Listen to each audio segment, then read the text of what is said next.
M. Night Shyamalan é um diretor curioso. Fale bem ou fale mal do seu cinema, pelo menos podemos concordar que ele não é desinteressante ou desprovido de boas ideias, mesmo quando elas não são muito bem executadas, ou simplesmente terríveis. Um de seus filmes mais interessantes foi o seu segundo, Corpo Fechado, de 2000, estrelando Bruce Willis e Samuel Jackson. Willis interpreta David Dunn, o único sobrevivente de um acidente de trem do qual ele milagrosamente sai ileso. Isso chama a atenção de Elijah Price, o personagem do Sam Jackson. Price nasceu com uma doença rara que faz dos seus ossos extremamente frágeis e fáceis de quebrar. Isolado da sociedade, ele se torna obcecado com quadrinhos e super-heróis, os quais ele acredita ter um fundo de verdade. E que, se o mundo foi capaz de produzir alguém tão frágil quanto ele, o oposto também deve ser verdade. Ele acredita que esse alguém é Dan, e ao longo do filme vemos isso se concretizar. Dan descobre que ele realmente é invulnerável e capaz de visualizar os crimes que os outros cometeram através do toque. Ele usa suas habilidades para salvar duas crianças de um sequestrador, efetivamente se transformando em um herói. Mas em uma revelação final, ele descobre que foi Price que causou o acidente de trem, assim como muitas outras tragédias, tudo para encontrar alguém com o poder de Dan. E então o papel de Price se torna claro. Ele é o que as crianças chamavam ele é o Mr. Glass, o Senhor Vidro. Ele é o cientista louco, o arqui-inimigo, um super vilão. O filme não foi nem de longe tão bem recebido quanto seu antecessor, O Sexto Sentido, mas criou uma legião de fãs ao longo dos anos, muitos afirmando que esse é o melhor filme de Shyamalan. Isso não é uma surpresa, o público foi aos cinemas esperando um suspense na mesma veia e encontrou um tipo de filme sobre super-heróis pouco convencional. Mas um filme que lida com super-heróis de uma forma muito interessante. Um dos seus aspectos mais interessantes é o seu uso de arquétipos. A definição de arquétipo que eu me refiro aqui é acunhada por Carl Jung, o pai da psicologia analítica. Ao estudar mitos e religiões de diversas culturas do presente e do passado, Jung percebeu que várias delas compartilham padrões, temas e símbolos semelhantes.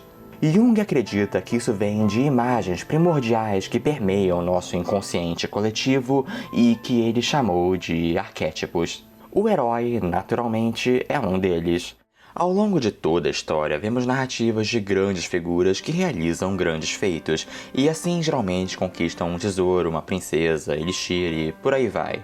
Mas a psicologia diz que essas são metáforas para nossos sentimentos e potencial. Para Jung, o herói representa o nosso tão aguardado triunfo da consciência contra a inconsciência. Então não é à toa que a história de um homem que descobre que ele é um super-herói também é a história sobre ele reconectando com a sua esposa e filho e superando seu potencial perdido como jogador de futebol americano. Mas além do herói, existe um outro arquétipo muito importante para o filme: o arquétipo da sombra. A sombra é um aspecto inconsciente da personalidade que nosso ego não reconhece. É o nosso lado negro. Se o herói é o consciente, a sombra é o nosso inconsciente. E Jung acreditava que deveríamos buscar conquistar o maior nível de consciência possível. Ou, como ele disse famosamente, até o ponto que podemos compreender, o único propósito da existência humana é acender a luz do sentido na escuridão do mero ser. Logo, as histórias ao longo de várias culturas muitas vezes encarnam esse inconsciente, a sombra, como o obstáculo que o herói precisa conquistar. A sombra é o oposto do herói, mas ela não é diferente dele. Ela é toda a essência que ele reprime. Então é um conflito interno sendo manifestado pela história como um conflito externo. Por exemplo, estudiosos acreditam que o Minotauro que Teseu mata no labirinto de Creta era a representação da antiga cultura cretense, antes de ser conquistada pelos atenienses, e que cultuava deuses animalizados. Teseu, o herói dessa nova cultura que venera o homem e deuses antropomorfizados, deve matá-los, simbolicamente subjugando a religião ultrapassada. Então o Minotauro é a sombra de Teseu. Esses arquétipos voltam em toda a literatura, mas acho que são especialmente fortes quando se trata de quadrinhos. quando o herói e a sua sombra têm trejeitos e usam roupas coloridas que expressam exatamente o tipo de ideias que eles representam. Super-heróis e super-vilões. Mas não qualquer tipo de supervilão. O Pit Pot de Pasta e o Rei Tut não são a sombra de ninguém, mas o melhor tipo de supervilão. Afinal, todo grande super-herói precisa de um arqui-inimigo.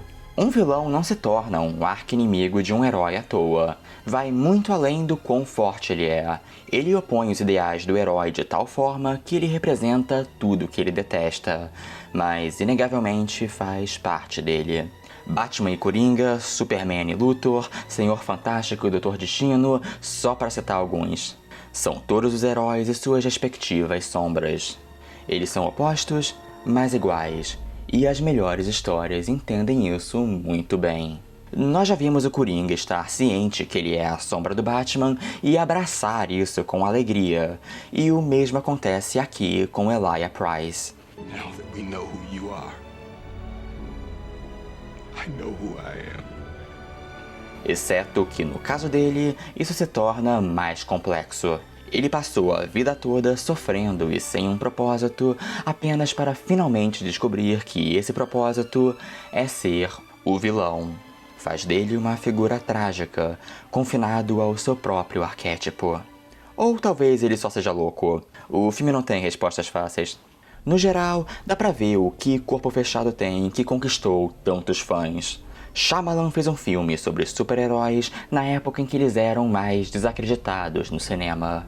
E ele o fez compreendendo profundamente o significado desses personagens, enxergando além do ridículo e das roupas coloridas e entendendo eles como a nova roupagem dos grandes mitos da antiguidade para a nossa cultura de massas moderna. O que faz desse, até hoje, um dos mais diferentes, mas mais intrínsecos filmes de super-heróis já feitos. Mas uma coisa aconteceu. No mesmo ano em que o filme foi lançado, também saiu X-Men, o filme. Um filme que representava super-heróis de história em quadrinho de forma inteligente, respeitável e aprovado pela crítica e público. E os anos seguintes viram cada vez mais filmes de super-heróis ganhando cada vez mais espaço e finalmente atingindo um novo nível com a formação da Marvel Studios e a criação do seu próprio universo cinematográfico Marvel, trazendo a linguagem de quadrinhos para o cinema, remodelando a forma como percebemos as franquias cinematográficas.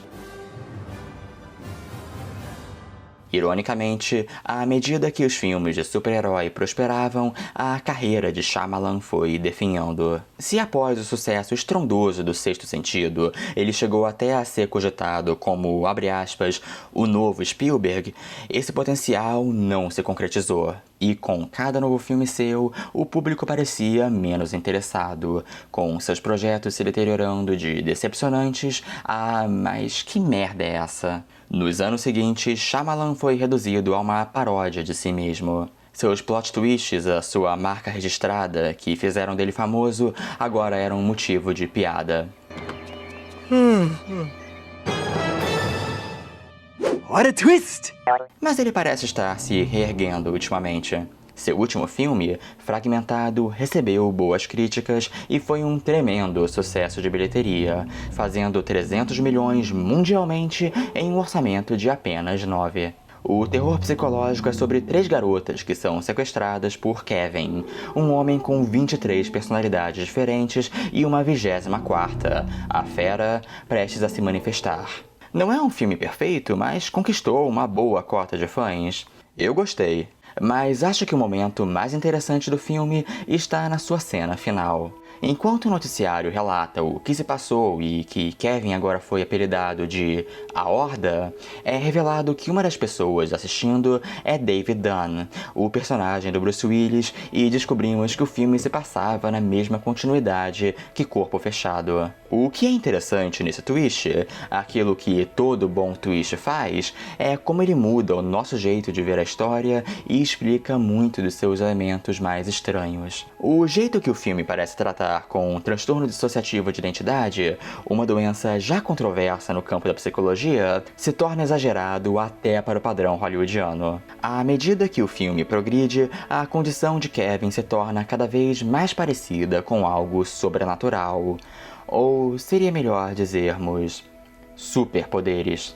Tudo se torna mais claro quando percebemos que Fragmentado, a continuação secreta de Corpo Fechado, era um filme sobre a ascensão de um supervilão o tempo todo. Na verdade, não é muito difícil imaginar Kevin fazendo parte do Asilo Arkham, junto a todos os outros criminosos insanos que compõem a galeria de vilões do Batman. De fato, muitos desses personagens foram concebidos como exacerbações de transtornos mentais de verdade. Inclusive, alguém se lembra da Mary Typhoid do Demolidor? O que é ótimo nesse final é que, mais do que uma simples reviravolta, é um jeito interessante que Shyamalan se mostra ciente do novo paradigma do cinema mainstream americano, no qual a grande história de sucesso moderna é a Marvel. A cena final com a revelação de Willis aparece imediatamente após o título do filme, algo que lembra as famosas cenas pós-créditos da Marvel. Eu inclusive não duvidaria que em algum ponto Shyamalan não tivesse considerado deixar a cena final literalmente após os créditos para consumar a metalinguagem, mas desistiu porque sabia que a grande maioria das pessoas não ficaria até o fim dos créditos num filme desses. E com essa conexão estabelecida, isso potencialmente faz de Kevin, ou a Horda, uma nova encarnação da sombra de Dan. Afinal, até os títulos dos dois filmes são opostos. Assim como Mr. Glass, Kevin é o oposto do indestrutível. Mas o que está fragmentado não é o seu corpo, mas sua mente, o que faz dele ainda mais perigoso. There's the soldier villain who fights the hero with his hands.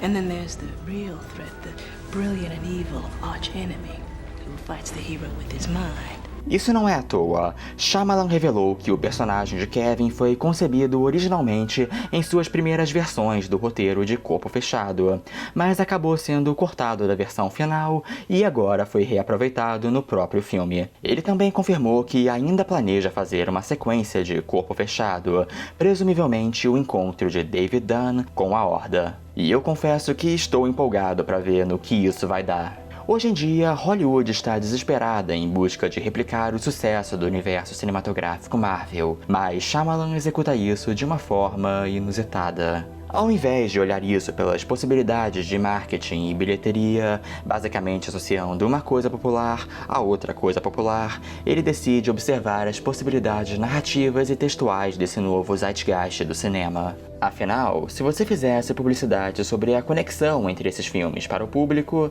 não seria um plot twist, seria? Quem sabe, talvez o universo cinematográfico Shyamalan não será um dos mais interessantes e mais reflexivos dessa nova tendência.